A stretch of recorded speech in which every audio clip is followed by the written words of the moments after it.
You wake up knowing exactly what you need to do. The list is clear, the deadline is real. But instead of starting, you scroll your phone for 3 hours, watch random videos, reorganize your desk twice, and somehow end up watching a documentary about penguins at 2 a.m. while your work sits untouched. Then comes the guilt, the self-hatred, the promise that tomorrow will be different, but tomorrow never is. If this sounds like you, keep watching, because what I'm about to show you isn't another productivity hack or motivation speech.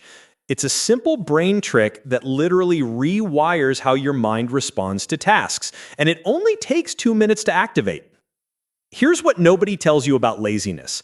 It's not a character flaw. It's your brain running an ancient program that once kept your ancestors alive.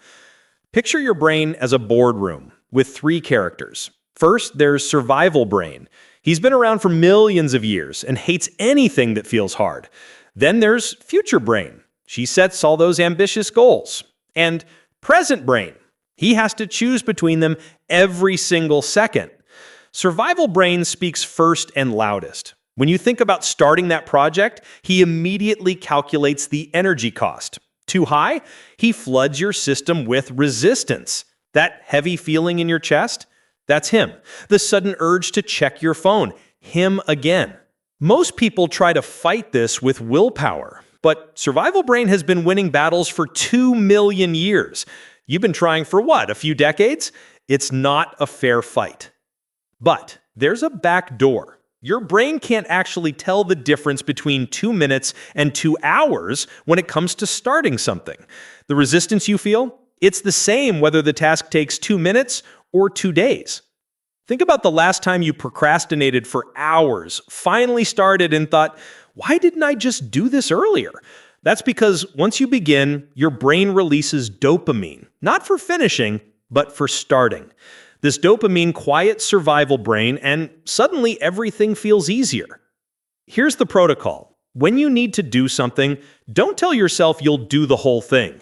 Tell yourself you'll do it for exactly 2 minutes, not about 2 minutes, exactly 2 minutes. Want to write that report? 2 minutes. Need to exercise? 2 minutes of movement. House a mess? Clean for 2 minutes. Survival brain runs his calculation. 2 minutes? No real energy cost, no danger. He stays quiet. Future brain gets excited about progress. Present brain makes the easiest decision ever. Once you start, once that first drop of dopamine hits, something incredible happens. Your brain forgets about the timer. That resistance that was crushing you 30 seconds ago, gone. The impossible task, suddenly doable. 8 times out of 10, you'll keep going past 2 minutes. Not because you have to, because stopping would actually feel harder than continuing. You've switched from resistance mode to momentum mode. Even if you do stop after 2 minutes, you've still won. You've proved to survival brain that starting isn't dangerous. Do this enough times, and survival brain stops creating resistance altogether. What's that one thing you've been avoiding? That task creating low-level anxiety every single day. Can you feel it right now? In exactly 2 minutes, it could be started, which is really the same thing as being done. Here's the twist. Your laziness isn't real. What you call laziness is actually your brain's alert system working perfectly. Every time you avoid something, your brain is sending one message. This feels too big. Have you ever been lazy about scrolling your phone? About watching Netflix? No, because your brain doesn't resist things that feel manageable. It only resists things that feel overwhelming. The 2-minute rule doesn't cure laziness, it translates it. It turns resistance into information you can actually use.